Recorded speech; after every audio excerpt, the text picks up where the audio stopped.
ആചാര്യ TV Hindu ആചാരങ്ങളെയും അനുഷ്ഠാനങ്ങളെയും കുറിച്ച് കൂടുതൽ അറിയാൻ ഈ ചാനൽ സബ്സ്ക്രൈബ് ചെയ്യുക. ആദ്യം ആത്മാഭിമാനം ഭാരതം വീണ്ടെടുക്കണമെന്നുണ്ടെങ്കിൽ ആദ്യം വേണ്ടത് നമ്മുടെ പേര് തിരിച്ചെടുക്കണം. നമ്മൾ ഒരുപാട് പേര് മാറ്റിയില്ലേ? ട്രിവാൻഡ്രം തിരുവനന്തപുരം ആക്കിയില്ലേ? ബോംബെ മുംബൈ ആക്കിയില്ലേ? കൊയിലോൺ കൊല്ലമാക്കിയില്ലേ? എങ്കിൽ പിന്നെ ഇന്ത്യൻ എന്നുള്ളത് എന്തുകൊണ്ട് ഭാരതം എന്നാക്കിക്കൂടാ? സമയം അതിക്രമിച്ചിരിക്കുന്നു. ഇത് ഭാരതമാണ്. ഭാരതത്തിന്റെ സാംസ്കാരിക പാരമ്പര്യങ്ങളെ താഴ്വേറക്കാൻ ഈ ഭൂമിയിലെ ഒരു ശക്തിക്കുമാവില്ല എന്ന് തെളിയിക്കപ്പെട്ടുകൊണ്ടിരിക്കുന്ന സമയമാണിത്. ഇത് തകർക്കാൻ പറ്റില്ല. സകല സംസ്കാരങ്ങളും മെസപ്പൊട്ടോമിയയും ഗ്രീക്കും സകലതും തകർന്നടിയുമ്പോൾ ഭാരതം തകർന്നടിയില്ല. അതിന് ചില കാരണങ്ങളുണ്ട്. അതുകൊണ്ടാണ് വന്നത്. വെറും 6 പേര് തീയിടാൻ വരുമ്പോൾ ആയിരക്കണക്കിന് ഭാരതീയർ ഇതിന്റെ സംരക്ഷകർ നോക്കി നിന്നു. എന്തർത്ഥത്തിലാണെന്നറിയാമോ? ഇത് തീയിട്ട് നശിപ്പിക്കാൻ പറ്റിയതൊന്നല്ല. അതായത് വാമൊഴിയായി അറിവുകൾ പകർന്നു കൊടുത്തുകൊണ്ടിരുന്ന ഒരു നാട് വാമൊഴിയായി പകർന്നു കൊടുക്കുന്നു. പുസ്തകം തീയിട്ടാൽ എന്താണ് സംഭവിക്കാൻ പോവുക? ഒരു ചുക്കും സംഭവിക്കില്ല എന്ന് അറിയാവുന്നത് കൊണ്ട് വെറും 6 പേര് കയറി വന്ന് തീയിട്ടിട്ട് നോക്കി നിന്ന ജനതയാണ് ഭാരതം. അഭിമാനിക്കണോ? എന്റെ അഭിമാനിക്കേണ്ട ഭാരതല്ലേ? അവൾ ഒരു ചുക്കും ചെയ്തില്ല. പക്ഷേ നമുക്ക് ചില അബദ്ധങ്ങൾ പറ്റിയിട്ടുണ്ട്. അത് തിരുത്തണം. വേദം എഴുതി വെക്കരുത് എന്ന് വിധിയുള്ളതാണ്. വാമൊഴിയായി ഗുരുവിൽ നിന്നും ശിഷ്യന്മാരിലേക്ക് കൈമാറപ്പെടേണ്ട ശിഷ്യൻ ആ ശിഷ്യന്റെ അറിവുകൂടി ചേർത്തിട്ട് അടുത്ത ശിഷ്യന് കൈമാറി കൊടുക്കണ്ടേ? ഓരോ വർഷവും ഓരോ തലമുറയും പുതുക്കി കൊണ്ടുപോയിക്കൊണ്ടിരുന്ന ഒരു അറിവിന്റെ ശൃംഖലയിൽ എഴുതി വെച്ചു. അന്ന് തുടങ്ങിയതാണ് ഭാരതത്തിന്റെ അധപ്പതനം.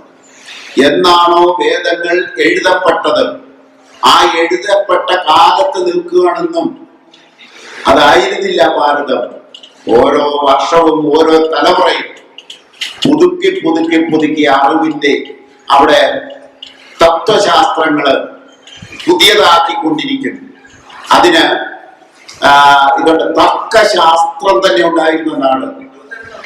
തർക്കിക്കാം, ആർക്ക് വേണേലും തർക്കിക്കാം.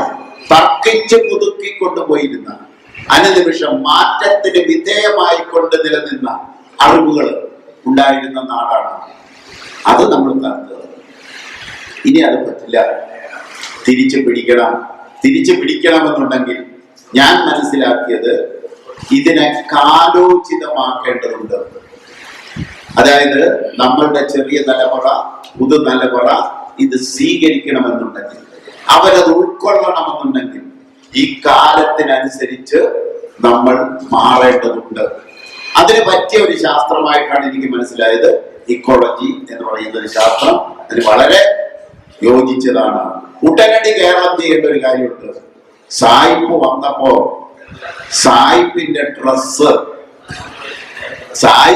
ഡ്രസ്സ് പാന്റും കോട്ടും ഷൂസും പുരുഷന്മാരെ ഏറ്റെടുത്തു. അത് എടുത്തു. പക്ഷേ ഭാരത സ്ത്രീകൾ അത് ഏറ്റെടുത്തിരുന്നില്ല. എന്നാൽ സ്വാതന്ത്ര്യം കിട്ടി ഈ 73 വർഷം കഴിയുമ്പോൾ ഈയിടെയായി മദാമയുടെ ഡ്രസ്സ് ഏറ്റെടുത്ത നാടാണ്. ഇപ്പോഴാണ് ഏറ്റെടുത്തത്. ഇതുവരെ ഏറ്റെടുത്തിരുന്നില്ല. പുരുഷന്മാരെ സായിപ്പിന്റെ ഡ്രസ്സ് ഏറ്റെടുത്തു. അത് സമ്മതിച്ചു. മദാമയുടെ ഡ്രസ്സ് ഭാരതത്തിന് യോജിച്ചതല്ല എന്ന് വ്യക്തമായി അറിയാവുന്ന ഭാരത സ്ത്രീകൾ ആ ഡ്രസ്സ് എടുത്തിരുന്നില്ല. എന്നാൽ ഇന്നോ എങ്ങനെ ഇരിക്കുന്നു? മദാമയുടെ ഡ്രസ്സ് എടുത്തില്ലേ ഭാരതം? അമ്മമാരാണ് ഇത് ചെയ്യിക്കുന്നത്. അമ്മമാർ ഉണരണം. കുട്ടികളുടെ ഡ്രസ്സ് എന്തായിരിക്കണം? എന്തിനാണ് വസ്ത്രം? എന്തിനാണ് ധരിച്ചിരുന്നത്?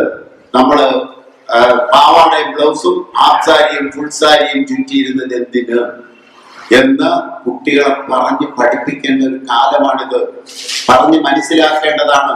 തെറ്റ് ചെയ്തത് അമ്മമാരാണ്, മക്കളല്ല.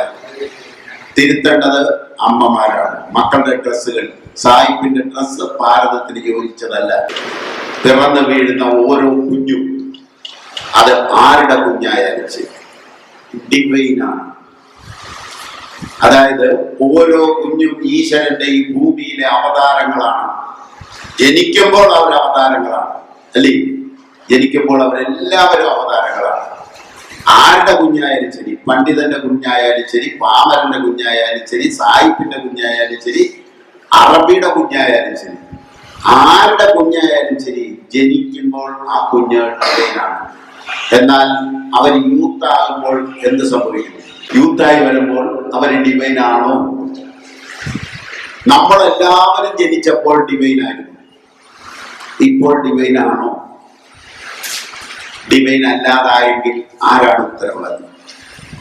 ജനിച്ച കുഞ്ഞ് ഡിവൈനാണ്, ജന്മന ഡിവൈനാണ്, ദൈവതുല്യരാണ്. അവര് ദൈവം തന്നെയാണ്. ദൈവം ഭൂമിയിൽ അവതരിച്ചിരിക്കുകയാണ്. അവരെ അല്ലാതാക്കി തീർത്തത്, ഡിവൈൻ അല്ലാതാക്കി തീർത്തത് നാം അവർക്ക് നൽകിയ വിദ്യാഭ്യാസവും ഭക്ഷണവുമാണ്. അവിടെയാണ് തിരുത്തൽ വേണ്ടത്. നാം അവർക്ക് കൊടുക്കേണ്ട ഭക്ഷണം എന്താണ് എന്ന് അറിയണം. ഇന്ന് ഉച്ച കഴിഞ്ഞ് ജോബി പറഞ്ഞത് എന്താണ് അന്നപ്രാശം എന്താണ് എന്നറിയട്ടെ. ഷോഡശ സംസ്കാരത്തിന്റെ 16 സംസ്കാരങ്ങളെ പറ്റി ഭാരതത്തിലെ ഒരു ഭാരതീയനും അറിയില്ല, കേട്ടിട്ട് പോലുമില്ല. അന്നപ്രാശം എന്താണ്, അതെങ്ങനെ ചെയ്യണമെന്നുള്ളത് ഒന്നുമില്ല. ഏതായാലും കുറച്ച് തുടങ്ങി വെക്കാം. എവിടെ എന്തായിരിക്കണം ഭക്ഷണമെന്ന്. ഒരു ഡിവൈൻ കുഞ്ഞിനെ പ്രസവിക്കാൻ, ജന്മം നൽകാൻ ആർക്കായിരിക്കും ആവുക? ഒരു ഡിവൈൻ കുഞ്ഞാണ്. കുഞ്ഞുങ്ങളെല്ലാം ഡിവൈനാണ്. അവരെ നമ്മൾ തെറ്റായ ഭക്ഷണവും കൊടുത്തു, തെറ്റായ എഡ്യൂക്കേഷനും കൊടുത്ത് ഡിവൈൻ അല്ലാതാക്കി തീർത്തു. അതും യാഥാർത്ഥ്യമാണ്. വേറൊരു യാഥാർത്ഥ്യം കൂടി മനസ്സിലാക്കേണ്ടതുണ്ട്. അതായത് ഒരു ഡിവൈൻ കുഞ്ഞിന് ജന്മം നൽകാൻ ഏത് ശരീരത്തിനായിരിക്കും പറ്റുക? ഒരു ഡിവൈൻ ശരീരത്തിന് മാത്രമേ. ഒരു ഡിവൈൻ കുഞ്ഞിന് ജന്മം നൽകാൻ ഒരു ഡിവൈൻ അമ്മയ്ക്ക് മാത്രമേ പറ്റൂ. ഭാരതത്തിന്റെ സ്ത്രീ സങ്കല്പത്തോടാണെന്ന് അറിയാമോ? ഡിവൈനാണ്. ഓരോ സ്ത്രീയും ഡിവൈനാണ്. സരസ്വതി സങ്കല്പം, ലക്ഷ്മി സങ്കല്പം എവിടാണ് വെച്ചിരിക്കുന്നത്? അവിടെ താമരപ്പൂവിനകത്താണ്. താമരപ്പൂവിനകത്ത് കയ്യിലിരിക്കുന്ന സ്വർണ്ണ നാണയം മുഴുവൻ വെള്ളത്തിലോട്ട് കളയുന്നു, അല്ലേ? ഭാരതത്തിന്റെ വിഗ്രഹങ്ങൾ മനസ്സിലാക്കിയെടുക്കണം. എന്താണ് അത്? വെറും വിഗ്രഹമല്ല, വിഗ്രഹത്തിനായി മാത്രം ഉണ്ടാക്കിയതല്ല. അതിൽ കുറെ കാര്യങ്ങൾ എഴുതി വെച്ചിട്ടുണ്ട്. കോഡ് ഭാഷയിൽ, ഗുപ്ത ഭാഷയിൽ, ചിത്രഭാഷയിൽ എഴുതി വെച്ചിട്ടുണ്ട്. ഓരോ വിഗ്രഹത്തിലും ഒരു ലക്ഷ്മി താമരപ്പൂവിൽ നിൽക്കുന്നു എങ്കിൽ ഭാരതത്തിന്റെ സ്ത്രീ ലക്ഷ്മിയാണ്. ആ ലക്ഷ്മി താമരപ്പൂ നിൽക്കുമ്പോൾ ആ താമരപ്പൂ എടുത്തു വന്നതാണ് ചെളിയാണ്. ഒരു ചെളി പരിവർത്തനപ്പെട്ട് ഈ ഭൂമിയിലെ ഏറ്റവും സൗന്ദര്യവും സുഗന്ധവുമുള്ള സ്ത്രീയായി, ലക്ഷ്മിയായി പരിവർത്തനം ചെയ്യുന്നു എന്ന സങ്കല്പമാണ്. ദേവതാ സങ്കല്പമാണ്. സ്ത്രീയുടെ സ്ഥാനമാണത്. അതുകൊണ്ട് തന്നെ ഞങ്ങൾ ഒരു കോഴ്സ് ഡിസൈൻ ചെയ്തിട്ടുണ്ട്. ഡിവൈൻ മദർ എന്ന് പറയുന്ന ഒരു കോഴ്സ് രൂപപ്പെടുത്തി വരുന്നു. ഒരു ഡിവൈൻ മദർ. കാര്യം ഇത്രേ ഉള്ളൂ. അമ്മമാർ, നമുക്ക് 2 അമ്മമാരുണ്ട്. ഒരു പെറ്റമ്മയുണ്ട്, ഒരു പോറ്റമ്മയുണ്ട്. 2 അമ്മമാരുണ്ട്. പെറ്റമ്മയുടെ വയറ്റിൽ ഒരു കുഞ്ഞ് എത്ര നാൾ ജീവിക്കും? എത്ര നാളായിരിക്കും ജീവിക്കുക? 9 മാസം.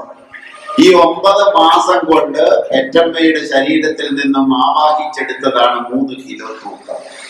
ആ 3 കിലോ തൂക്കവുമായിട്ട് പുറത്തു വന്ന കുഞ്ഞ് 60 കിലോ തൂക്കമുള്ള മനുഷ്യനായി മാറുമ്പോൾ ബാക്കിയുള്ള 57 കിലോ ഏതമ്മയിൽ നിന്നാണ് എടുത്തത്?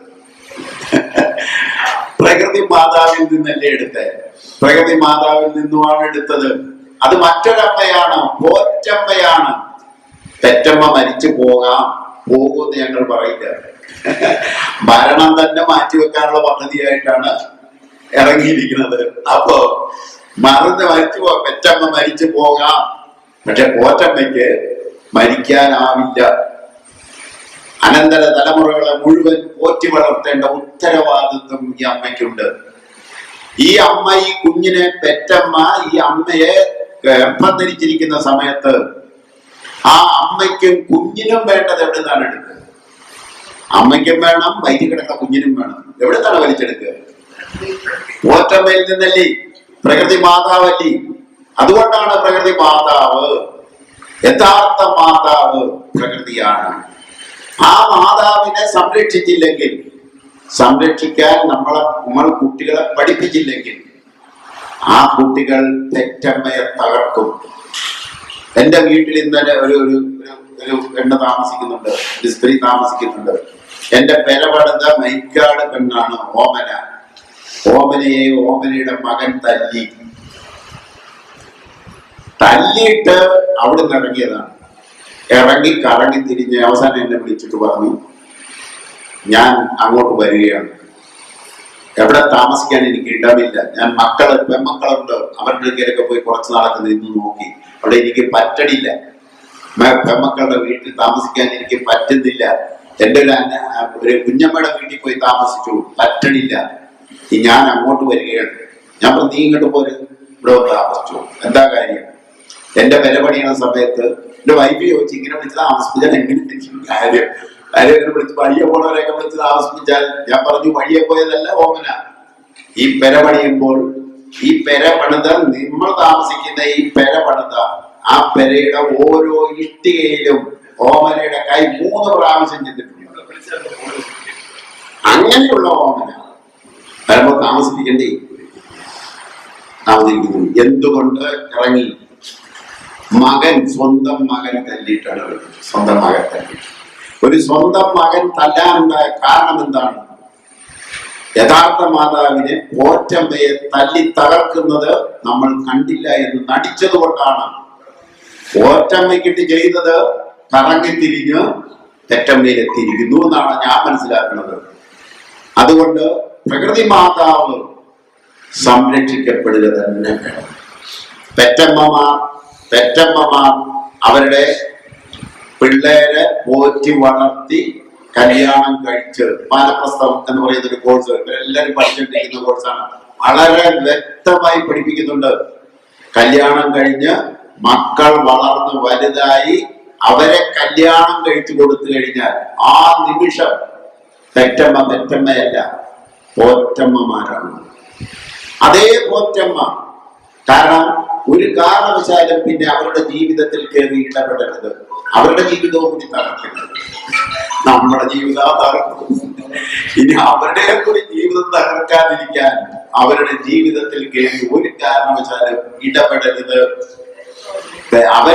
അവര് സ്വന്തം കാലയിൽ നിന്നാൽ, ഞാൻ ഇവരൊക്കെ പറഞ്ഞതാണ്, പിന്നെ അവരായി അവരുടെ പാടായി അവരങ്ങോട്ട് വിടുക, സ്വതന്ത്രമാക്കി വിടുക. വിട്ട് കഴിഞ്ഞിട്ട് ഒറ്റമ്മമാരാകുക. ഇഷ്ടം പോലെ കുഞ്ഞുങ്ങളുടെ ഉണ്ട്, ഇഷ്ടം പോലെ കുഞ്ഞുങ്ങൾ, എടുത്ത് വളർത്താൻ കൊതിക്കുന്ന കുഞ്ഞുങ്ങൾ, ഒരുപാട് കുഞ്ഞുങ്ങളിവിടെ ഉണ്ട്, ആഗ്രഹിക്കുന്ന കുഞ്ഞുങ്ങളുണ്ട്. ആ കുഞ്ഞുങ്ങളെല്ലാം നമ്മളുടെ കുഞ്ഞുങ്ങളായി കണ്ടുന്ന ഒറ്റമ്മമാരാവണം ഓരോ പെറ്റമ്മയും. ആ പോറ്റമ്മയായി നിൽക്കരുത്, ജഗദമ്പയായി പരിവർത്തനം ചെയ്യണം. ജഗത്തിന്റെ അമ്മയായി പരിവർത്തനം ചെയ്യണം. ആ ജഗദമ്പയാണ് ഭാരത സ്ത്രീ. അതാണ് ഭാരതത്തിലെ സ്ത്രീയുടെ സ്ഥാനം. സ്ത്രീ ശാക്തീകരണം നടത്തുന്ന പരിപാടിയല്ല. സ്ത്രീ ശാക്തീകരണം നടത്തുന്ന 19ാമത്തെ സ്ത്രീ കുടുംബശ്രീയിൽ എന്നെ വിളിച്ചു അബദ്ധത്തിന്. അവര് 19ാമത്തെ സംഗമം നടന്ന ആലപ്പുഴ ജില്ലയിലായിരുന്നു. എന്തോ അബദ്ധം പറ്റി ആരോ പറഞ്ഞു കേട്ടിട്ട് അവരെന്നെ വിളിച്ചു. ഞാൻ അവിടെ ചെന്നിട്ട് ചോദിച്ചു, സ്ത്രീ ശാക്തീകരണം എത്ര വർഷമായി? 19 വർഷമായില്ലേ? ഇതുവരെ ശക്തി വെച്ചില്ലേ?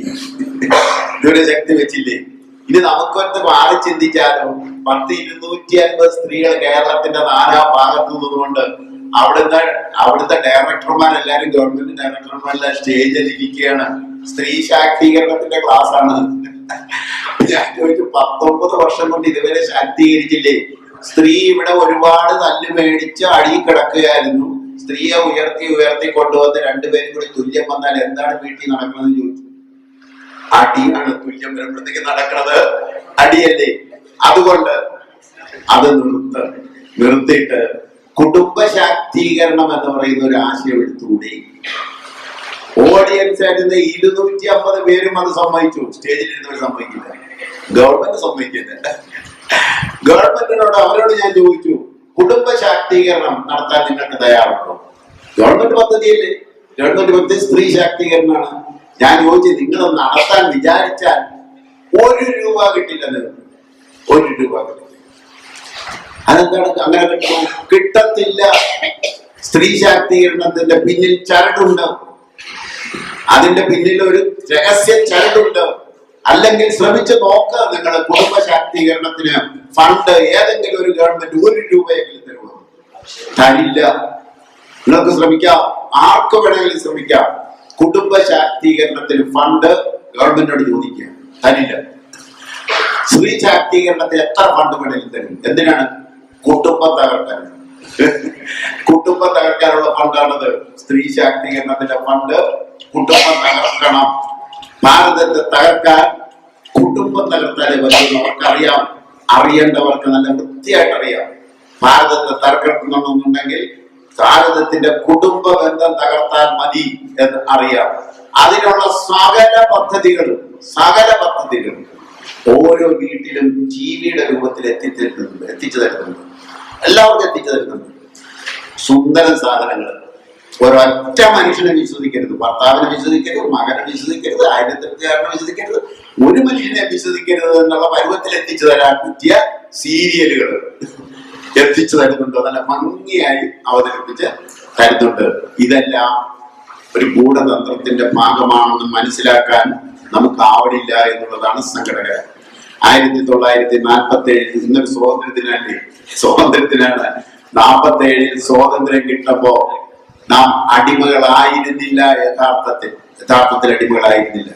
സാമ്പത്തിക അടിമത്വം മാത്രമേ ഉണ്ടായിരുന്നുള്ളൂ. എന്നാൽ ഈ 73 വർഷം പിന്നിടുമ്പോൾ നമ്മൾ സാംസ്കാരികമായി അടിമത്തത്തിൽ പെട്ടുകഴിഞ്ഞു. അവരുടെ വെടി കൊണ്ടു കഴിഞ്ഞു. മനസ്സിലായി? നമുക്ക് കൊണ്ടു കഴിഞ്ഞു. ഇതിനകത്ത് നിന്ന് കരകയറണമെന്നുണ്ടെങ്കിൽ അതിജാഗ്രതയോടും വളരെയധികം കഷ്ടപ്പെട്ടാൽ മാത്രമേ ഇതിനകത്ത് നിന്ന് കരകയറാൻ പറ്റൂ. കാരണം അത് നമുക്കിട്ട് കൊണ്ടു കഴിഞ്ഞു. അതായത് നമ്മളൊരു യുദ്ധമുഖത്താണ്, ഒരു പരസ്യമായ യുദ്ധമുഖത്ത്. അവിടെ തോക്ക് കാണാൻ പറ്റില്ല, പീരങ്കി കാണാൻ പറ്റില്ല, ആറ്റം ബോംബ് കാണാൻ പറ്റില്ല, ഒന്നും കാണാൻ പറ്റില്ല.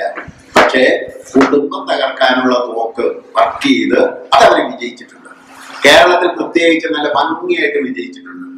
കേരളത്തിൽ അത് പറ്റിയിരിക്കുന്നു എന്ന വിവരം നമുക്കൊരു ഡിവൈൻ കോഴ്സ് താമസിയാതെ തന്നെ ഡിസൈൻ ചെയ്തിട്ടുണ്ട്.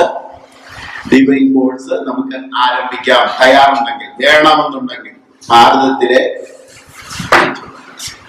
നമുക്ക് വേണമെന്നുണ്ടെങ്കിൽ നമുക്ക് ചെയ്യാവുന്ന കാര്യമാണ്. ഭാരതത്തിന്റെ പ്രത്യേകത ഞാൻ പറഞ്ഞു നേരത്തെ, ചക്രവർത്തിമാരുണ്ടായിരുന്നു. പക്ഷേ ചക്രവർത്തിയെക്കാളും സ്ഥാനം വേറൊരാൾക്ക് കൊടുത്തിരുന്ന നാട് ലോകത്തിലെ ഏക നാടാണ്. ആരാണെന്നറിയാമോ? അത് ഭിക്ഷുവിന്. ഭിക്ഷാന്തേഹി. ഭിക്ഷുവിന് ചക്രവർത്തിയെക്കാളും സ്ഥാനം നൽകി ആദരിച്ച നാട് ലോകത്തിലെ അത് ഭാരതമാണ്. സ്ത്രീകൾക്ക് സ്ഥാനം നൽകി അലങ്കരിച്ച നാട് ഭാരതമാണ്. നമ്മളുടെ ഈ പാരമ്പര്യങ്ങളെല്ലാം തകർന്നു പോയിട്ടുണ്ടെങ്കിൽ അതിന് പല കാരണങ്ങളുമുണ്ട്. ഈ കാരണങ്ങളെ മുഴുവൻ അവലോകനം ചെയ്തെടുത്ത് തിരുത്തൽ ഒരു ശക്തിയായി നമ്മൾ മാറേണ്ടതുണ്ട്. മാറി നേരെ പിടിക്കാൻ ഞാൻ പറഞ്ഞല്ലോ, വേറെ 20 വർഷം മതി. കാരണം അതിനുള്ള പദ്ധതിയൊക്കെ ഞങ്ങൾ തുടങ്ങിക്കഴിഞ്ഞു. 20 വർഷം കൊണ്ട് ഒരു സമൂഹത്തെ, ഒരു കൊച്ചു കുഞ്ഞിനെ എങ്ങനെ മാറ്റിയെടുക്കാം എന്നുള്ളതിന് വേണ്ട രീതിയിൽ നമ്മൾ നൽകുന്ന ഭക്ഷണം തിരുത്തിയേ പറ്റൂ. നമ്മൾ നൽകുന്ന ഭക്ഷണം തിരുത്തണം, നമ്മൾ കൊടുക്കുന്ന വിദ്യാഭ്യാസം. ആ ഭക്ഷണം തിരുത്തലാണ് ഓർഗാനിക് ഫാമിംഗ്. മനസ്സിലായില്ലേ? അതാണ് മഹാത്മാഗാന്ധി യൂണിവേഴ്സിറ്റിയിൽ പഠിപ്പിച്ചുകൊണ്ടിരിക്കുന്ന ഓർഗാനിക് ഫാമിംഗ്. മനുഷ്യന്റെ അന്നത്തിന്റെ പ്രാധാന്യം എന്താണ്? അന്നം ബ്രഹ്മമാകുന്നു എന്ന് പറഞ്ഞു വെച്ചത് ഭാരതമാണ്. അന്നം ഈശ്വരനാകുന്നു. അന്നം ബ്രഹ്മമാകുന്നു. അത് ആവശ്യത്തിൽ കൂടുതൽ എടുക്കരുത്. ആവശ്യത്തിൽ കൂടുതൽ കഴിക്കരുത്, അനാവശ്യമായി തൂവിക്കളയരുത്. ഒരു ചോറ്, ഒരു കുഞ്ഞ് ചോറുണ്ണണ സമയത്ത് താഴെ കളഞ്ഞാൽ അടിക്കിട്ടും കുഞ്ഞിന്. ചോറ് കളയാൻ സമ്മതിച്ചിട്ടില്ല, തൂവിക്കളയാൻ. ഒരു പറ്റ് ചോറ് താഴെ കളഞ്ഞാൽ പണ്ടുള്ള അമ്മമാർ എന്തായിരിക്കും ചെയ്യുക? അടി കൊടുക്കും. ഒരു ചോറ് പാത്രം കവച്ചു വെക്കാൻ സമ്മതിക്കുമോ? സമ്മതിക്കുമായിരുന്നോ? സമ്മതിക്കില്ല. അത് ഈശ്വര നിന്ദയാണ്. കാരണം അന്നം ബ്രഹ്മമാകുന്നു, അന്നം ഈശ്വരനാകുന്നു. ആ അന്നമുണ്ടാക്കുന്ന പ്രക്രിയ, അത് ഇന്ന് യോഗി പറഞ്ഞ അന്നമുണ്ടാക്കുന്ന പ്രക്രിയ അതിപ്രധാനമാണ്. അതിപ്രധാനം. അതായത് അന്നം ഉണ്ടാക്കിയെടുക്കുന്നത്, അതായത് എല്ലാ ചികിത്സാ ശാസ്ത്രങ്ങളിലും ഉള്ള ഒരു കൺസെപ്റ്റ് ഉണ്ട്. കൺസെപ്റ്റ് എന്താണെന്ന് വെച്ചാല്, ചികിത്സിക്കുന്ന ഡോക്ടറിൽ വിശ്വാസം ഉണ്ടെങ്കിൽ മാത്രമേ മരുന്ന് വരും. അത് ഇംഗ്ലീഷ് ആയാലും ശരി, ആയുർവേദം ശരി, ഹോമിയോ ആയാലും ശരി, അവിടെ ചെന്ന് കഴിഞ്ഞാൽ പ്ലാസിബോ ഇഫക്റ്റ് എന്ന് പറയുന്ന, വെറുതെ ഗുളിക കൊടുത്താലും മതി. നല്ല ഡോക്ടറാണ്, നല്ല വിശ്വാസമുണ്ട് രോഗിക്ക് എങ്കിൽ ആ ഡോക്ടർ വെറും പച്ചവെള്ളം കൊടുത്താലും രോഗമാണ്. അത് പ്ലാസിബോ എഫക്റ്റ് എന്ന് പറയുന്ന ഒരു കാര്യമാണ്. അതായത് വിശ്വാസമാണ്. എന്നാൽ ഇവിടെ നമുക്ക് ആയുർവേദം അതിനും അപ്പുറത്താണ്. ആയുർവേദം അതിനും അപ്പുറത്താണ്. അതായത് ചവനപ്രാശം ലേഹ്യമുണ്ടാക്കുന്ന ആ പാചകക്കാരനുണ്ടല്ലോ, ആ പാചകക്കാരന്റെ മനസ്സും കൂടി ഉണ്ടെങ്കിലേ ചവനപ്രാശം ഭരിക്കുള്ളൂ. അതായത് ഇതുണ്ടാക്കുന്ന കുശിനിക്കാരൻ അവരിത് ഉണ്ടാക്കിക്കൊണ്ട് പ്രാഗിക്കൊണ്ട് എന്തിനാണ് ഇത് ഉണ്ടാക്കണമെന്ന് പറഞ്ഞ് ഉണ്ടാക്കിയ ആ ചവനപ്രാശം ഭരിക്കില്ല. അതേസമയം ഈ മരുന്നുകൾ കഴിക്കുന്നവർക്ക് ഗുണം ചെയ്യണമെന്ന് പറയുന്ന ആത്മാർത്ഥമായ ആഗ്രഹത്തോടു കൂടി അതുണ്ടാക്കിയാൽ അത് ഫലിക്കും. വീട്ടില് അമ്മ ഉണ്ടാക്കുന്ന ചോറും ഹോട്ടലിൽ കിട്ടുന്ന ചോറും തമ്മിൽ വല്ല വ്യത്യാസമുണ്ടോ?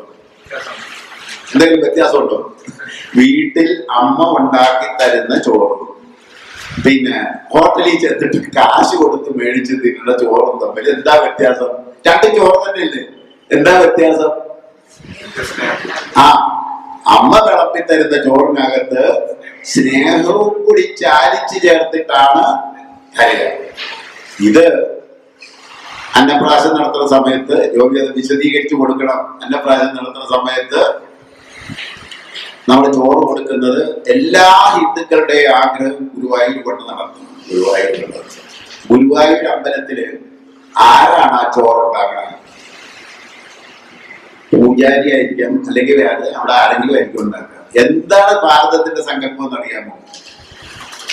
കലം അടുപ്പിൽ വെച്ച് ഓരോ അരിയും, അത് അക്ഷതം, തവിട് പോകാത്ത അരി എടുത്തിട്ട്, മുറിയാത്ത അരി, ഓരോ അരിയും എടുത്തിട്ട് പ്രാർത്ഥനയോടെ കലത്തിലിട്ട് ആ കുടുംബത്തെ വെക്കുന്ന സകല കറികളും ഉണ്ടാക്കി ആ കറികളെല്ലാം തൊട്ട് കൂട്ടി ആ ചോറിനകത്ത് കൂട്ടിയിട്ട് കുഞ്ഞിന്റെ വായിൽ ആദ്യത്തെ നാക്കലോട്ട് വെച്ചു കൊടുക്കുമ്പോ ആ ടേസ്റ്റ് ബട്ട് ഒരു രസം റെക്കോർഡ് ചെയ്യും ബ്രെയിനിൽ. ആ രസമാണ് അവന്റെ രസം, ആയുസ് മുഴുവൻ. കുശിനിക്കാരനുണ്ടാക്കുന്ന രസം വെച്ചു കൊടുത്താൽ പിള്ളേര് എവിടുത്തെ ഭക്ഷണമായിരിക്കും ഇഷ്ടം? ആ ഹോട്ടലിൽ നിന്ന് കഴിക്കും. പിള്ളേര് മുഴുവൻ ഹോട്ടലിൽ നിന്ന് കഴിക്കുള്ളൂ. കാര്യം എന്താണ്? തുടക്കം തന്നെ നമ്മള് തെറ്റിച്ചു കഴിഞ്ഞു. ഇതിനും അപ്പുറത്ത് അന്നം എന്ന് പറയുമ്പോൾ ചോറ് മാത്രമല്ല അന്നം. കുടിക്കുന്ന വെള്ളം അന്നമാണ്, ശ്വസിക്കുന്ന വായു അന്നമാണ്, കൊള്ളുന്ന അഗ്നി അന്നമാണ്, കേൾക്കുന്ന ശബ്ദവും അന്നമാണ്. 5 അന്നങ്ങൾ. പഞ്ചഭൂത സിദ്ധാന്തം ഉരുത്തിരിഞ്ഞത് ഭാരതത്തിലാണ്. പഞ്ചഭൂതങ്ങളെ കൊണ്ടാണ് പ്രകൃതി ഈ പ്രപഞ്ചത്തിലുള്ള സർവ്വതിനെയും സൃഷ്ടിച്ചിരിക്കുന്നത് എന്ന് ഭാരതമാണ് മനസ്സിലാക്കിയത്.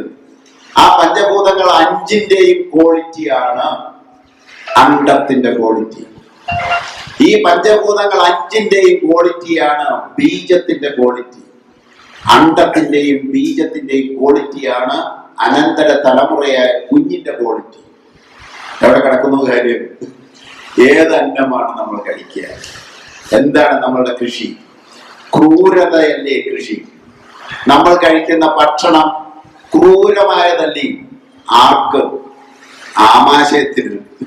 ആമാശയത്തിന് ക്രൂരമായതല്ലേ അന്നം. ഉണ്ടാക്കുന്ന രീതി തെറ്റി, കഴിക്കുന്ന ഭക്ഷണം മുഴുവൻ വിഷമയമായില്ലേ. ഇന്ന് ഏറ്റുമാനൂരിൽ നിന്ന്, ഞാൻ എപ്പോഴും ഒരിക്കലൊക്കെ പറയും, ഏറ്റുമാനൂരിൽ നിന്ന് തിരുവനന്തപുരം വരെ യാത്ര ചെയ്താൽ 10,000-കണക്കിന് കടകളുണ്ട്. ഈ കടകളിലൊക്കെ കയറിയിട്ട് ഒരു 1/2 കിലോ വെണ്ടക്ക വിഷയില്ലാത്തത് ചോദിക്കുക. കിട്ടുമോ? എവിടെന്നെങ്കിലും കിട്ടുമോ? ഇല്ലല്ലോ. ഞാൻ 500 രൂപ തരാം 1/2 കിലോയ്ക്ക്. കിട്ടുമോ? 1 ലക്ഷം കൊടുത്താൽ കിട്ടുമോ? ഇല്ല. മാർക്കറ്റിൽ അത് മുഴുവൻ വിഷമയമായിരിക്കുന്നു. ഈ വിഷഭക്ഷണമല്ലേ നമ്മൾ മേടിച്ച് കുഞ്ഞുങ്ങൾക്ക് കൊടുക്കണേ? കുടിക്കാൻ കൊടുക്കണ വെള്ളം വിഷമായിരിക്കുന്നില്ലേ? സകലതും വിഷമയമായിരിക്കുന്നു. എങ്ങനെയാണ് കുട്ടികൾ നേരെയാവുക? ഒരിക്കലും നേരെ ആവില്ല. ഭക്ഷണം, അന്നം കറക്റ്റ് ചെയ്യണം. അന്നം ഗർഭകാലത്ത്, അതിനു മുമ്പ് ചെയ്യേണ്ടതാണ്. ഗർഭകാലത്തെങ്കിലും അന്നം കറക്റ്റ് ചെയ്യണ്ടേ? അന്നം കറക്റ്റ് ചെയ്യണം. അന്നത്തിന്റെ ക്വാളിറ്റിയാണ് അണ്ടത്തിന്റെ ക്വാളിറ്റി, അന്നത്തിന്റെ ക്വാളിറ്റിയാണ് ബീജത്തിന്റെ ക്വാളിറ്റി, അണ്ടത്തിന്റെ ബീജത്തിന്റെ ക്വാളിറ്റിയാണ് കുഞ്ഞിന്റെ ക്വാളിറ്റി. അന്നമയ കോശമാണ് മനോമയ കോശമെന്ന് ഭാരതം എഴുതി വെച്ചിട്ടുണ്ട്. അന്നമാണ് മനസ്സായി രൂപാന്തരപ്പെടുക. ശരിയായ അന്നമാണ് നമ്മൾ കഴിക്കുന്നതെങ്കിൽ ശരിയായ മനസ്സുണ്ടാവും. മനുഷ്യൻ നന്നാകണമെന്നുണ്ടെങ്കിൽ മനസ്സ് നന്നാവണം. മനസ്സ് നന്നാവണമെന്നുണ്ടെങ്കിൽ അന്നം നന്നാകണം. അന്നത്തിന്റെ ക്വാളിറ്റിയാണ് മനസ്സിന്റെ ക്വാളിറ്റി. ആ അന്നമയ കോശത്തിൽ നിന്നാണ് വിജ്ഞാനം, ശരിയായ അറിവ് ഉണ്ടാകേണ്ടത്. വിജ്ഞാനമയ കോശത്തിലാണ് തേജസ് ഉണ്ടാകുന്നത്. തേജോമയ കോശത്തിൽ നിന്നാണ് അനന്തമയ കോശത്തിലേക്ക് പോകാൻ പറ്റുക. തുടക്കം കൃഷിയിലാണ് എന്ന് അറിഞ്ഞത് കൊണ്ടാണ് ജൈവ കൃഷി എന്ന് പറയുന്ന ഒരു പദ്ധതി ആവിഷ്കരിച്ച് നടപ്പാക്കിക്കൊണ്ടിരിക്കുന്നത്. 2011 തുടങ്ങിയതാണ് യൂണിവേഴ്സിറ്റിയിൽ. 2011 15ാമത്തെ ബാച്ച് പഠിച്ചുകൊണ്ടിരിക്കുന്നു. ഈ ഒരു കോഴ്സ്, അതായത് ജൈവ കൃഷി എന്ന് പറയുന്ന ഒരു ആശയം നിലവിൽ ലോകം മുഴുവൻ അംഗീകരിച്ചിരിക്കുന്ന, പഠിപ്പിച്ചുകൊണ്ടിരിക്കുന്ന ഒരു ശാസ്ത്രത്തിനെതിരാണ്. ശാസ്ത്രം മുഴുവൻ പഠിപ്പിച്ചുകൊണ്ടിരിക്കുന്നതിന്, ലോകം മുഴുവൻ പഠിപ്പിച്ചുകൊണ്ടിരിക്കുന്നതിന് എതിരായി ഒരു കോഴ്സ് തുടങ്ങിയിരിക്കുന്നു. അത് അവിടെ നമുക്ക് MG യൂണിവേഴ്സിറ്റി തുടങ്ങാൻ കഴിഞ്ഞു. അതിന്റെ തലപ്പത്ത് ഉണ്ണിസാറായിരുന്നു വരേണ്ടത്. ഉണ്ണിസാറ് ഫസ്റ്റ് ബാച്ച് സ്റ്റുഡന്റ് ആണ് MG യൂണിവേഴ്സിറ്റിയിലെ ഫസ്റ്റ് ബാച്ച്. അവിടുത്തെ രജിസ്ട്രാർ തന്നെ അവിടെ കോഴ്സിന് ചേർന്നിട്ട് പഠിച്ചത് മാത്രമല്ല, ഏറ്റവും കൂടുതൽ മാർക്ക് മേടിച്ചത് ഉണ്ണിസാറായിരുന്നു. ഏറ്റവും കൂടുതൽ മാർക്ക് മേടിച്ച് പാസ്സായത് ഉണ്ണിസാർ. അപ്പൊ നമുക്ക് അന്നം കറക്റ്റ് ചെയ്യണം. ആദ്യം കറക്റ്റ് ചെയ്യേണ്ടത് അന്നം കറക്റ്റ് ചെയ്യണം. നമ്മുടെ കുട്ടികൾ അനന്തര തലമുറ ഭാരത സന്തതികളാകണമെന്നുണ്ടെങ്കിൽ അന്നം ആദ്യം കറക്റ്റ് ചെയ്യണം. കൊടുക്കേണ്ടത് എന്താണ് എന്ന് മനസ്സിലാക്കി കൊടുക്കാൻ, പഠിക്കാൻ, മനസ്സിലാക്കി കൊടുക്കാൻ തയ്യാറാവേണ്ടതുണ്ട്. എല്ലാവരും വന്ന് ആ കോഴ്സ് പഠിക്കണം. സകലരും വന്ന് പഠിക്കണം. ആർക്ക് വേണമെങ്കിലും പഠിക്കാം. സ്കൂളിൽ പോകാത്തവർക്ക് പഠിക്കാം. എത്ര വയസ്സായവർക്ക് വേണമെങ്കിലും പഠിക്കാം. മലപ്പുറത്ത് നിന്ന് 80 വയസ്സുള്ള ഒരു ഭാര്യ സാർ വന്ന് പഠിക്കുമത്. ഒറ്റയ്ക്ക് വിടില്ല. വീട്ടിൽ നിന്ന് മകളെയും കൂട്ടി വിട്ടു. യൂണിവേഴ്സിറ്റി സൗജന്യമാക്കി കൊടുത്തു ആൾക്ക്. എന്നിട്ട് 2 പേരും കൂടി ഇരുന്ന് പഠിച്ചത്. ആ കോഴ്സ് പഠിച്ച് പാസ്സായ ആളാണ്. അച്ഛൻ വന്ന് പഠിച്ചു. അച്ഛൻ പഠിച്ചിട്ട് അച്ഛൻ പോകുന്ന പള്ളികളിലെല്ലാം അതിന്റെ റിസൾട്ട് കാണും. 20 ദിവസമേ ഉള്ളൂ. 20 ഞായറാഴ്ചകൾ മാത്രം. 20 ഞായറാഴ്ചയാണ്. 20 അവധി ദിവസങ്ങൾ. ആർക്ക് വേണമെങ്കിലും പഠിക്കാം. സ്കൂളിൽ പോയിട്ടില്ലാത്തവർക്ക് പഠിക്കാം. ആ കോഴ്സിന് പഠിക്കുന്നതാണ് അച്ഛൻ വന്ന് പഠിച്ചത്. എത്ര പേര് റിട്ടയർഡ് പ്രൊഫസർമാര് എല്ലാവരും വന്ന് പഠിക്കേണ്ടത്. കാരണം ആ കോഴ്സിന് വിലയുണ്ട്. മോശം തോന്നുന്ന, ദോഷം ചെയ്യുന്ന ഒരു സാധനം അകത്തേക്ക് വിടരുത്. ആ ശരീരത്തെ ആരാധിക്കണം. സ്വന്തം ശരീരത്തെ സ്നേഹിച്ച്, ആരാധിച്ച്, ആദരിച്ച്, ആരാധിച്ച് കൊണ്ടുവരുന്ന ഒരു ശരീരം. അതാണ് ഭാരതം. അതാണ് എനിക്ക് ഭാരതത്തിന്റെ കാര്യങ്ങളിൽ ഇത്രമാത്രം ഇഷ്ടം തോന്നാനുള്ള കാരണം. ശരീരം ക്ഷേത്രമെന്ന് വിളിച്ച ലോകത്തില് ഒരൊറ്റ രാജ്യമേ ഉള്ളൂ, അത് ഭാരതമാണ്. ക്ഷേത്രമാണ് ഈ ശരീരം എന്ന്, ആ ഒരു ക്ഷേത്രം പോലെ പരിശുദ്ധിയോടെ സംരക്ഷിക്കേണ്ടതാണ് ഈ ശരീരം എന്ന് പറഞ്ഞു വെച്ചു. അന്നത്തിന്റെ ക്വാളിറ്റിയാണ് മനസ്സിന്റെ ക്വാളിറ്റി, മനുഷ്യന്റെ ക്വാളിറ്റി എന്ന് പറഞ്ഞു വെച്ചു. കേൾക്കാൻ നമ്മൾ തയ്യാറായില്ല ഇതുവരെ. നമുക്ക് പറഞ്ഞു തരാൻ ആളില്ലാഞ്ഞിട്ടായിരുന്നു. പക്ഷേ ഇനി മുതലങ്ങോട്ട് എങ്ങനെ എന്താണ് കഴിക്കേണ്ടത് എന്നുള്ളത് മനസ്സിലാക്കി അതിനനുസരിച്ച് കുട്ടികളെ വാർത്തെടുത്ത് നമുക്ക് ഡിവൈൻ യൂത്തിനെ വേണം. നമുക്ക് വേണ്ടത് ഡിവൈൻ ഫാമിലിയാണ്. അതോടൊപ്പം നമുക്ക് വേണ്ടത് ഡിവൈൻ വേൾഡ് ആണ്. ആ ലെവലിലേക്ക് വേണം ഭാരതം പോകാൻ. ഭാരതത്തിലേക്ക് എനിക്ക് നന്നായിട്ട് അറിയാം, ഭാരതത്തിലേക്ക് അറിവ് തേടി ലോകത്തിന്റെ നാനാ ഭാഗത്തു നിന്നും പണ്ട് നളന്തയിൽ വന്നതുപോലെ തന്നെ വരും. ഭാരതം ഉണരണം. വിവേകാനന്ദ സ്വാമികളുടെ ആഹ്വാനം അതായിരുന്നു, ഉണരുവിൻ. ഇത് എല്ലാം എങ്ങനെ തിരിച്ചു പിടിക്കാമെന്നുള്ളതാണ്. ഇത് തിരിച്ചു പിടിക്കാനുള്ള ആദ്യത്തെ ചുവടുവെപ്പ് കൃഷിയാണ്. കൃഷിയിലൂടെ മാത്രമേ നമുക്ക് തിരിച്ചു പിടിക്കാൻ പറ്റൂ. മനുഷ്യന് വഴിതെറ്റിപ്പോയിട്ടുണ്ട്. വഴിതെറ്റിപ്പോയത് കൃഷിയും കൃഷിയിലൂടെ ഉണ്ടാക്കിയ സാധനങ്ങളും. അന്നമാണ് തെറ്റിപ്പോയത്. അന്നം കറക്റ്റ് ചെയ്യണം. അന്നം കറക്റ്റ് ചെയ്യണമെന്നുണ്ടെങ്കിൽ ആര് കറക്റ്റ് ചെയ്യണം? കൃഷി കറക്റ്റ് ചെയ്യണം. ഓരോ വീട്ടിലും അന്നം ഉണ്ടാക്കിയെടുക്കണം. അപ്പൊ കൃഷി എന്ന് പറഞ്ഞാൽ ഇവരെയൊക്കെ പഠിപ്പിച്ചുകൊണ്ടിരിക്കുന്ന ഒരു സാധനത്താണ് അഗ്രികൾച്ചർ.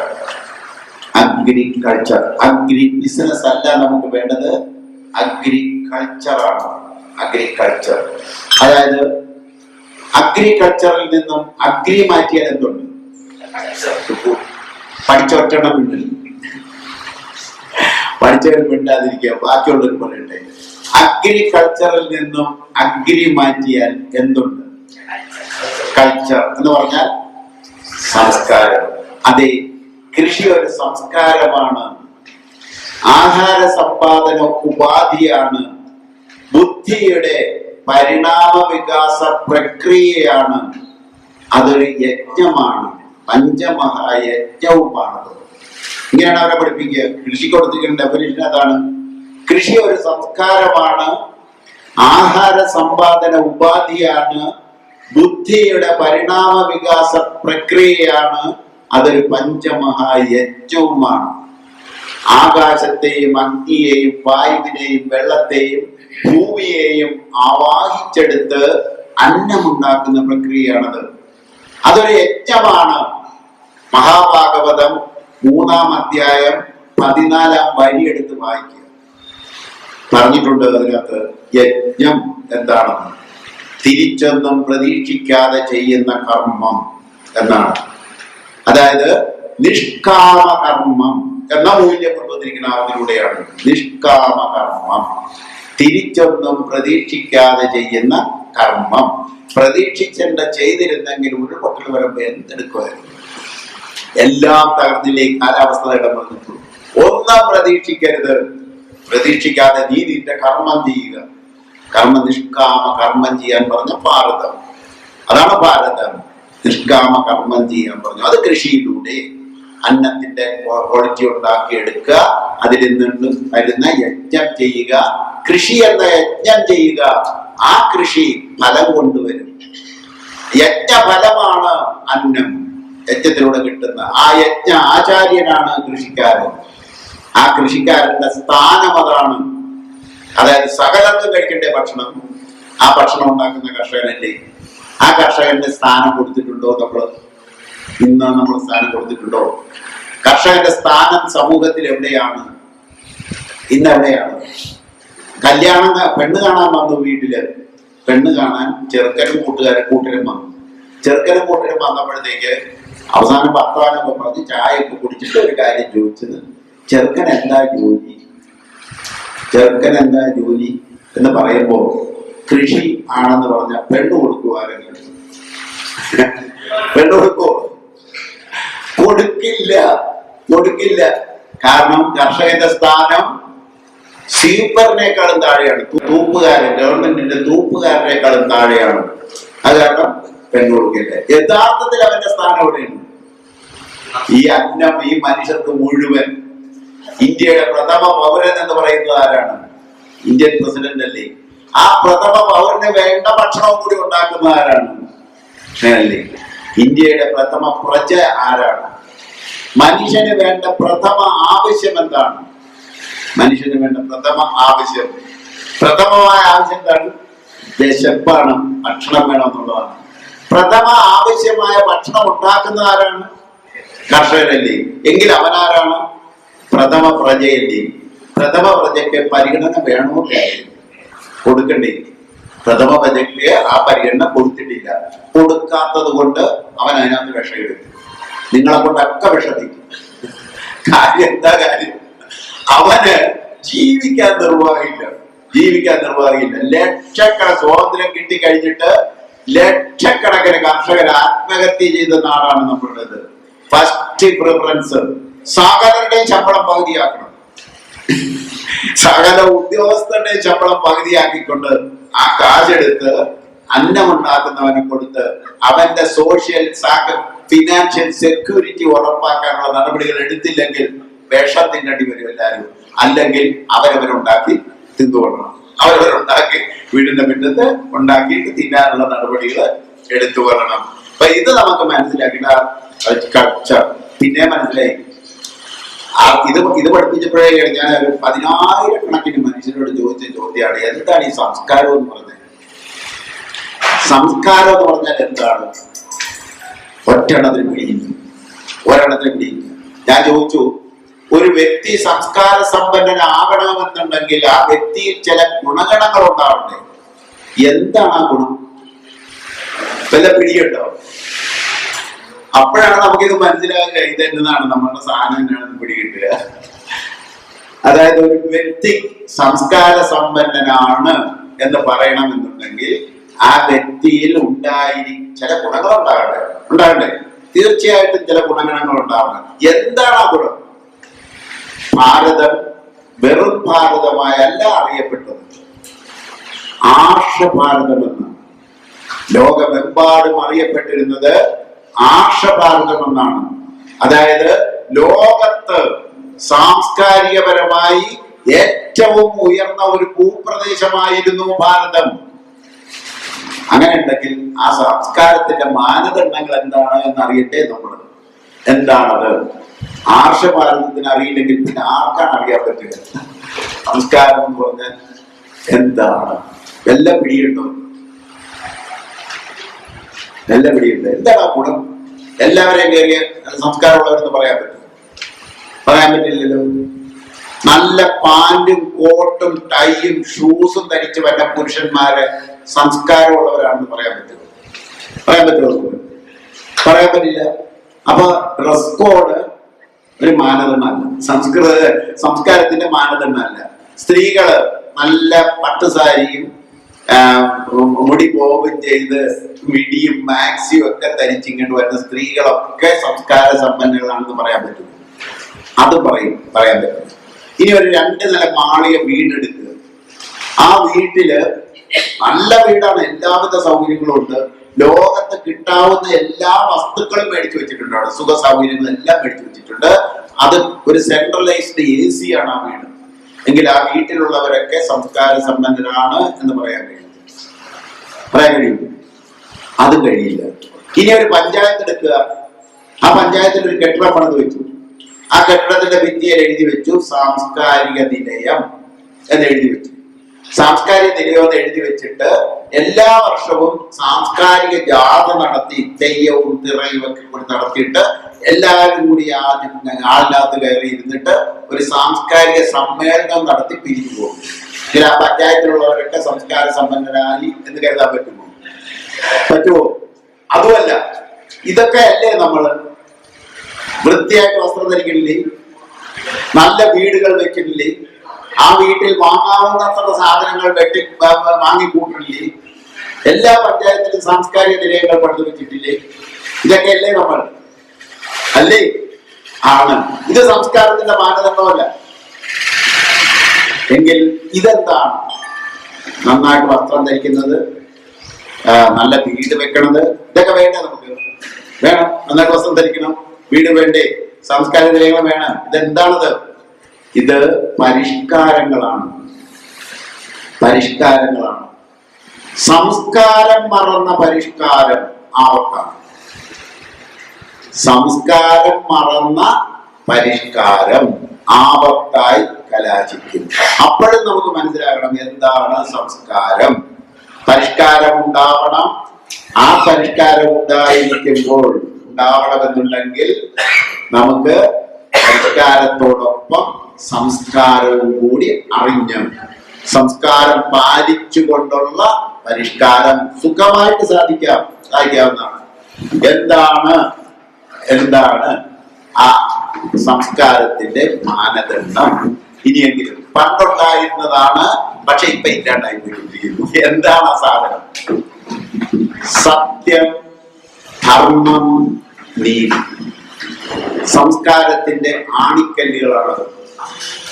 അതായത് മാനദണ്ഡങ്ങൾ ആണ്. മാനദണ്ഡം സംസ്കാരമുണ്ടോ ഇല്ലയോ എന്ന് അളക്കാനുള്ള ഒരു അളവുകോലാണത്. സത്യം, ധർമ്മം, നീതി. സത്യവും ധർമ്മവും നീതിയും ആരിലുണ്ടോ ആ വ്യക്തിയെ സംസ്കാര സമ്പന്ന, സംസ്കാരമുള്ള സമൂഹം എന്ന് വിളിക്കാം. ആ പ്രദേശത്ത് സത്യവും ധർമ്മവും നീതിയും കളിയാടണം. അവിടെയും തീരണില്ല. നമുക്ക് പിടികിട്ടി, ആണിക്കല്ല് പിടികിട്ടി. ഈ സത്യം എന്ന് പറഞ്ഞാൽ എന്താണ്? സത്യം എന്ന് പറഞ്ഞാൽ എന്താണ്? നേര് പറയണതിനാണോ ഈ സത്യം? സത്യമേ പറയാവൂ, അതാണോ സത്യം? എന്താണ് സത്യം? ആ സത്യം ഉണ്ടാവണം. എല്ലാവരിലും സത്യം ഉണ്ടാവണം. എന്താണ് സത്യം എന്ന പദം കൊണ്ട് അർത്ഥമാക്കുന്നത്? സത്യവും ധർമ്മവും നീതിയുമാണെന്ന് ഉറപ്പിച്ചു. സത്യവും ധർമ്മവും നീതിയാണ് സംസ്കാരത്തിന്റെ മാനദണ്ഡമെന്ന് ഉറപ്പിച്ചു. അതില് എന്താണ് ഈ സത്യം? മാറ്റത്തിന് വിധേയമല്ലാതെ സ്ഥിരമായി നിൽക്കുന്നത് എന്താണോ അതാണ് സത്യമായിട്ടുള്ളത്. മാറ്റത്തിന് വിധേയമല്ലാതെ, മാറാതെ, സ്ഥായിയായി, സ്ഥിരമായി, സനാതനമായി നിൽക്കുന്നത് എന്താണോ അതാണ് സത്യമായിട്ടുള്ളത്. എന്നും എപ്പോഴും എവിടെയും മാറ്റമില്ലാതെ സ്ഥിരമായി നിൽക്കുന്നത് എന്താണോ അതാണ് സത്യം. അങ്ങനെയുള്ള ഒരു സാധനം നമ്മുടെ ഉള്ളിൽ എവിടെയാണ്? നമ്മുടെ ശരീരം മാറിക്കൊണ്ടിരിക്കുകയാണ്. ജനിച്ചപ്പോ ഒരു കുഞ്ഞായിരുന്നു, വളർന്ന് വലുതായി വയസ്സായി നമ്മൾ മരണത്തിലേക്ക് പോകുന്നു. അവിടെ മാറ്റത്തിന് വിധേയമാണ്, മാറിക്കൊണ്ടിരിക്കുന്നു. അത് സത്യമല്ല. നമ്മൾ കാണുന്നതെല്ലാം മനുഷ്യരും മാറിക്കൊണ്ടിരിക്കുന്നു. സകല ജീവജാലങ്ങളും സസ്യജാലങ്ങളും മാറിക്കൊണ്ടിരിക്കുന്നു. കാണുന്നതൊക്കെ മാറിക്കൊണ്ടിരിക്കുന്നതാണ്. അത് സത്യമല്ല. അതിന് പണ്ടുള്ളവർ ഒരു പേര് വിളിച്ചു, അതിനെ മായ എന്ന് വിളിച്ചു. ഈ കാണുന്നതെല്ലാം മായയാണെന്ന് പറഞ്ഞു. മായ എന്ന് പറഞ്ഞാൽ മാറ്റത്തിന് വിധേയമായിക്കൊണ്ടിരിക്കുന്നത്, മാറിക്കൊണ്ടിരിക്കുന്നത്. എന്നാൽ ഇതിനകത്ത് മാറ്റത്തിന് വിധേയമല്ലാതെ സ്ഥായിയായി സ്ഥിരമായി നിൽക്കുന്നത് എന്താണോ അങ്ങനെ ഒരു സാധനം. നമ്മുടെ ശരീരം മാറിക്കൊണ്ടിരിക്കുന്നു, അനുനിമിഷം മാറിക്കൊണ്ടിരിക്കുന്നു. എന്നാൽ ഈ ശരീരത്തിനുള്ളിൽ മാറ്റത്തിന് വിധേയമല്ലാതെ സ്ഥിരമായി നിൽക്കുന്നത് എന്തോ ഉണ്ട്. എന്താണത്? ആൻ എനർജി, 8ാം ക്ലാസ്സിൽ പഠിക്കുന്നതാണ്. ആ energy neither can be created nor be destroyed. ഉണ്ടാക്കാനും പറ്റില്ല, നശിപ്പിക്കാനും പറ്റില്ല എന്ന് പറഞ്ഞാൽ അത് സ്ഥായിയായതാണ്. അങ്ങനെയാണെങ്കിൽ നമ്മുടെ ഉള്ളിൽ അങ്ങനത്തെ എന്താ ഉള്ളത്? എന്തുകൊണ്ടല്ലോ എന്തോ ഒരു സാധനമുണ്ട്, ഒരു എനർജി ഉണ്ട്. അത് നശിപ്പിക്കാനും പറ്റില്ല, സൃഷ്ടിക്കാനും പറ്റില്ല. അങ്ങനത്തെ ഉള്ളത് എന്താണ്? നമ്മുടെ ശരീരത്തിനുള്ളിൽ ഒരു ജീവനുണ്ട്. ഒരു ജീവൻ, മനസ്സിലായില്ലേ? മനുഷ്യ ജീവി എന്ന് പറഞ്ഞാൽ മനുഷ്യ ശരീരം അധികം ജീവൻ സമം മനുഷ്യ ജീവി. നമുക്ക് ആശുപത്രി കൊണ്ടുപോകേണ്ടത് ആരെയാണ്? മനുഷ്യ ജീവിയാണോ മനുഷ്യ ശരീരത്തെയാണോ? മനുഷ്യ ശരീരത്തെ കൊണ്ട് ആശുപത്രി ചെന്നാൽ അവരെന്ത് ചെയ്യും? മനുഷ്യ ശരീരം കൊണ്ട് ആശുപത്രി ചെന്നാൽ അവരെന്തായിരിക്കും ചെയ്യുക? അകത്ത് കയറ്റി പോസ്റ്റ്മോർട്ടം ചെയ്തിട്ട് കയ്യിൽ തരും. നമുക്ക് കൊണ്ടുപോകേണ്ടത് ആരെയാണ്? മനുഷ്യ ജീവിയെയാണ്. അപ്പൊ നമ്മുടെ ശരീരത്തിൽ രണ്ട് സാധനങ്ങളുണ്ട്. അത് ശരീരമുണ്ട്, ഒരു ജീവനുമുണ്ട്. ആ ജീവൻ ഒരു കേന്ദ്രമുണ്ട്. ജീവന് ഒരു കേന്ദ്രമുണ്ട്. അതിന്റെ പേരാണ് ജീവാത്മാവ്. രൂപമുള്ള സർവ്വതിനും, സകല മനുഷ്യർ രൂപമുള്ള സർവ്വതിനും ഒരു രൂപമില്ലായ്മയുണ്ട്. ജീവന് രൂപമുണ്ടോ? രൂപമില്ല. ഒരു രൂപമില്ലായ്മയുണ്ട്. അതൊരു ചൈതന്യമാണ്, ഊർജമാണ്. അതിന്റെ പേരാണ് ജീവൻ. ആ ജീവൻ എന്റെ എല്ലാത്തിനെയും കൂടി നിയന്ത്രിക്കുന്ന ഒരു കേന്ദ്രമുണ്ട്. അതിന്റെ പേരാണ് ജീവാത്മാവ് എന്ന് പറയുന്ന അതിന്റെ പേരാണ്. ആ ജീവാത്മാവ് എല്ലാവർക്കും ഉണ്ട്, എല്ലാവർക്കും ഉണ്ട്. ജീവൻ ഇതുണ്ടാകണം, സത്യം ഉണ്ടാകണം എന്നാണ് പറഞ്ഞത്. സത്യവും ധർമ്മവും നീതിയും ആരിലുണ്ടോ ആ ആളിനെയാണ് സംസ്കാര സമ്പന്നൻ എന്ന് പറഞ്ഞത്. എല്ലാവർക്കും ഇല്ലേ? അപ്പൊ എല്ലാവരും സംസ്കാര സമ്പന്നരല്ലേ? അല്ലേ? ഉണ്ടായാൽ പോലെ അതിനെ അറിയണം. അത് ഓർമ്മിപ്പിക്കാനാണ് ഭാരതം പൊട്ടുകുത്തിച്ചത്. മനസ്സിലായില്ലേ? ആ സ്ഥാനം ഓർമ്മിപ്പിക്കാൻ വേണ്ടിയിട്ടാണ് ഒരു പൊട്ട് കുത്തിച്ചായിരുന്നു എല്ലാരെയും കൊണ്ട്. അത് ഒരു പൊട്ട് വെറുതെ കുത്തിച്ചതാണെന്ന് വിചാരിച്ചോ? വെറുതെ കുത്തി. പൊട്ടിന്റെ ഉദ്ദേശ ലക്ഷ്യം എന്താണെന്ന് അറിയാത്തത് കൊണ്ട് പ്ലാസ്റ്റിക് പൊട്ടെടുത്ത് കുത്തും. അവിടെ പ്ലാസ്റ്റിക് പൊട്ടല്ല കുത്തേണ്ടത്. എന്തിനാണ് ഇത് കുത്തുന്നത്? എന്നെ, ഞാൻ, ഈ ഞാൻ എന്ന് പറയുന്ന ആളിനെ എപ്പോഴും ഓർമ്മിക്കാൻ വേണ്ടിയിട്ട്. ഞാൻ ചെയ്യുന്നു എന്ന് പറഞ്ഞാൽ ആരാ ചെയ്യുക? ഈ ഞാനാണ്. ഞാൻ പോകുന്നു എന്ന് പറഞ്ഞാൽ ആരാ പോവുക? നാം സ്നേഹിച്ചിട്ടുണ്ടെങ്കിൽ ആരെയാണ് സ്നേഹിച്ചിട്ടുള്ളത്? ശരീരത്തെയാണ്, രൂപത്തെയാണ് സ്നേഹിച്ചിട്ടുള്ളത്. നാം വെറുത്തിട്ടുണ്ടെങ്കിൽ ആരെയാണ് വെറുത്തിട്ടുള്ളത്? രൂപത്തെയാണ് വെറുത്തിട്ടുള്ളത്. രൂപത്തെ താരതമ്യം ചെയ്യാം, ജീവനെ താരതമ്യം ചെയ്യാൻ പറ്റില്ല. എല്ലാം ഒന്നാണ്. അത് നിരന്തരം ഓരോരുത്തരും ഓർക്കാൻ വേണ്ടിയിട്ട് ആ ലോകത്തൊരു രാജ്യം പൊട്ടുകുത്തിച്ചിട്ടുണ്ടെങ്കിൽ അത് ഭാരതമാണ്. പഠിക്കിട്ടില്ല ഭാരതം ഇവിടെ നിൽക്കുന്നു എന്നാണ്. ഓരോ സ്ത്രീകളെയും ആത്മീയ തലത്തിലേക്ക് ഉയർത്താൻ വേണ്ടിയിട്ട്, അവരാരാണെന്ന് അറിയിക്കാൻ വേണ്ടിയിട്ട് അവർ പരിശ്രമിച്ചിട്ടുള്ള ഏക രാജ്യം. ആ രാജ്യമാണ് സ്ത്രീകളെ അടിമത്തനാക്കി ഇരിക്കുന്നത് പറയുക അല്ല. സ്ത്രീകൾ അറിയാത്തത് കൊണ്ട് മാത്രമാണ് പൊട്ടിന്റെ രഹസ്യം നമ്മൾ അറിയണം. ഇനി പൊട്ടുകുത്തുമ്പോ എങ്ങനെ പൊട്ടുകുത്തും?